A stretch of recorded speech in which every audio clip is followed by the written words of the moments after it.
Chapitre 21. L'attaque. Dès que Silver se fut enfoncé sous le bois, le capitaine qui l'avait observé attentivement se tourna vers l'intérieur du fortin et constata que nul d'entre nous n'était à sa place, à l'exception de Gray. Pour la première fois, nous le vîmes vraiment en colère. « À vos postes !» hurla-t-il. Puis, quand nous eûmes obéi, tout penaud, il ajouta. « Gray, j'inscrirai votre nom sur le journal de bord. Vous avez fait votre devoir en vrai marin. Monsieur Trelawney, voilà qui m'étonne de vous, monsieur. Quant à vous, docteur, je croyais que vous aviez porté l'uniforme du roi. Si c'est ainsi que vous avez servi à Fontenoy, monsieur, vous auriez mieux fait de rester dans votre lit. » La bordée du docteur avait regagné les meurtrières. Les autres étaient fort occupés à recharger les fusils de réserve. Chacun de nous avait le visage rouge et, comme on dit, l'oreille basse. Le capitaine nous regarda en silence pendant quelques instants, puis il prit la parole en ces termes. « Mes enfants, j'ai envoyé une fameuse bordée à Silver. J'ai fait exprès de tirer à boulet rouge et avant qu'une heure soit écoulée, comme il l'a dit, nous allons être attaqués. Vous savez qu'ils nous sont très supérieurs en nombre, mais nous combattrons à couvert et, il y a seulement une minute, j'aurais ajouté avec discipline. Je suis sûr que nous pouvons les rosser si vous le voulez bien. » Ensuite, il fit sa ronde et constata, comme il le dit, que tout était paré. Sur les deux parois les moins longues du fortin, à l'est et à l'ouest, il n'y avait que 2 meurtrières. Au sud, du côté du porche, il y en avait 2 également.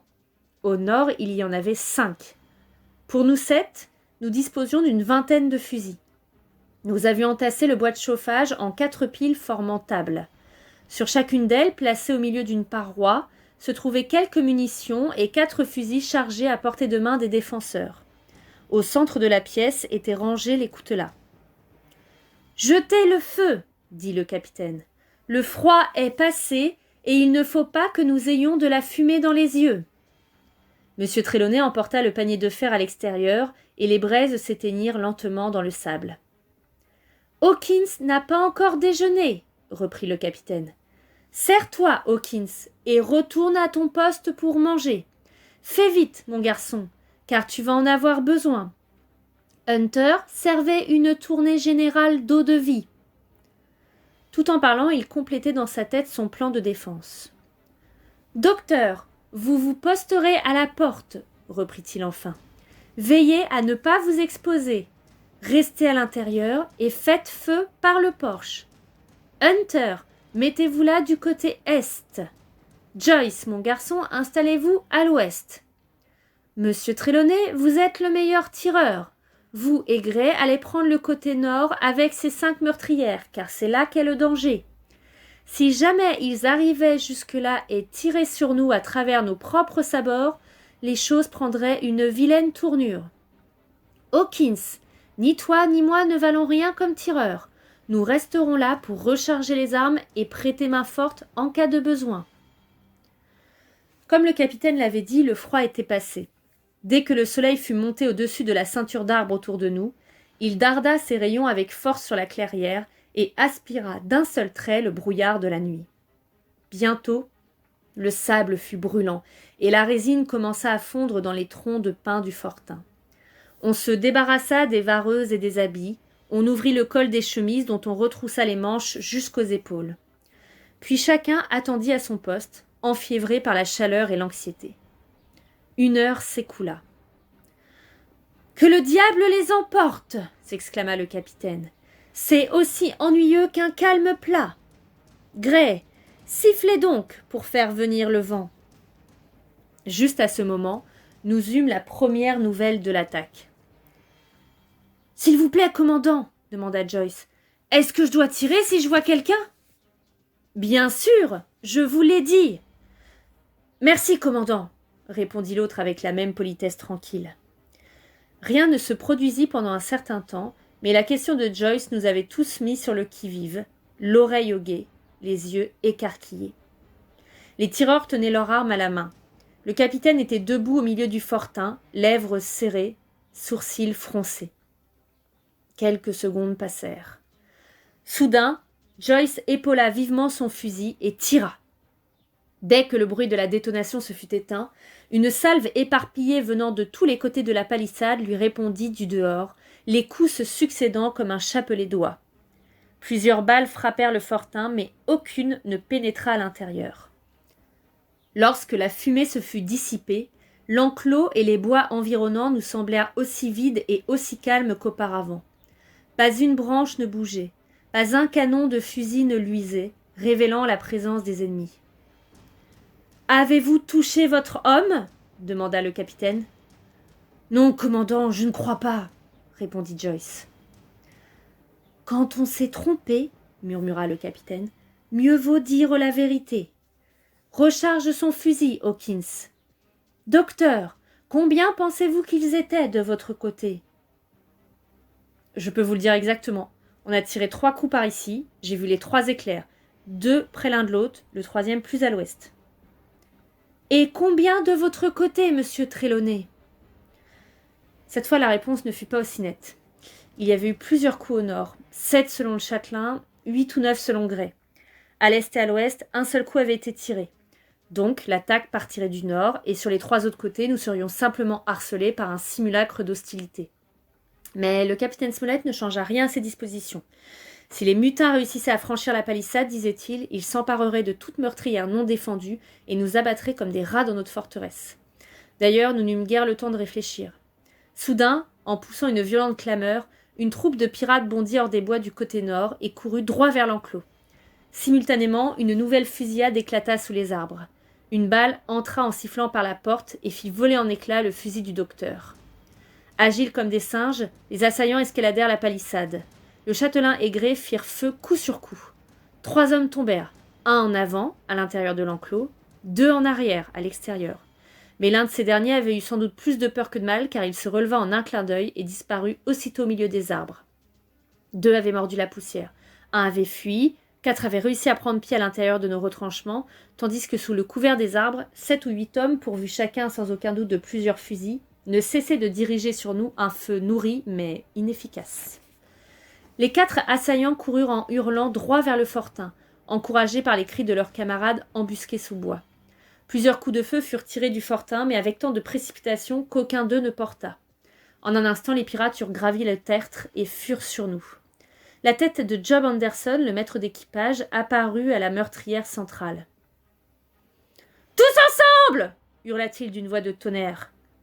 Au même instant, un autre mutin empoigna le fusil de Hunter par le canon, lui arracha l'arme des mains, la tira au dehors par la meurtrière, puis d'un violent coup de crosse étendit le malheureux, inanimé sur le sol. Cependant, un 3e pirate, après avoir fait le tour du fortin au pas de course sans recevoir aucune blessure, surgit brusquement sur le seuil de la porte et, le couteau levé, se jeta sur le docteur. La situation se trouvait complètement renversée. Un moment auparavant, nous tirions à l'abri sur un ennemi à découvert. Maintenant, nous étions découverts à notre tour et incapables de riposter. Le fortin était plein de fumée, ce qui nous assurait une sécurité relative. À mes oreilles résonnaient des cris confus, les détonations des coups de pistolet ainsi qu'une plainte déchirante. « Dehors, garçons, dehors ! Combattons en plein air !» s'écria le capitaine. « Au coutelas !» Je saisis un couteau sur le tas. Un de mes compagnons, qui au même moment en empoignait un autre, me fit sur les doigts une estafilade que je sentis à peine. Je franchis le seuil et me précipitai au dehors à la lumière du soleil. J'étais serré de près par quelqu'un dont j'ignorais l'identité. Droit devant moi, le docteur poursuivait son assaillant jusqu'au bas du tertre. Juste au moment où mes yeux se posaient sur lui, il le désarma et l'envoya rouler sur le sol, les 4 fers en l'air, avec une grande entaille à travers le visage. « Faites le tour, mes enfants !» cria le capitaine. Et même au sein du tumulte, je perçus un changement dans sa voix. Obéissant machinalement, je contournai le coin est du fortin, le couteau levé. Un instant plus tard, je me trouvai face à face avec Anderson. Poussant un hurlement féroce, il brandit son arme qui brilla au soleil. Je n'eus pas le temps d'avoir peur. Tandis que le coup était encore en suspens, je fis un bond de côté et, ayant mal posé mon pied sur le sable mou, je roulai rapidement jusqu'au bas de la pente.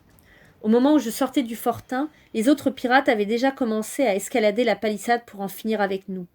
L'un d'eux, coiffé d'un bonnet rouge, son coutelas entre les dents, avait même réussi à passer une jambe de notre côté.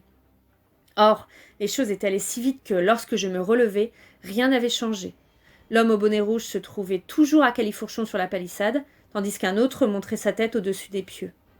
Néanmoins, ce bref laps de temps avait suffi pour mettre fin au combat et nous assurer la victoire. Gray, qui me suivait de très près, avait abattu le maître d'équipage sans lui donner le temps de reprendre son équilibre après avoir manqué son coup. Un autre pirate avait été atteint d'une balle au moment même où il tirait dans le fortin par une meurtrière. À présent, il agonisait sur le sol, tenant encore en main son pistolet fumant. Le docteur, je l'ai déjà dit, en avait mis un autre hors de combat. Sur les 4 mutins qui venaient de pénétrer dans l'enclos, un seul restait indemne.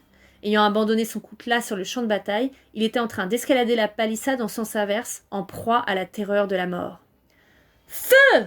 Feu du fortin !» cria le capitaine.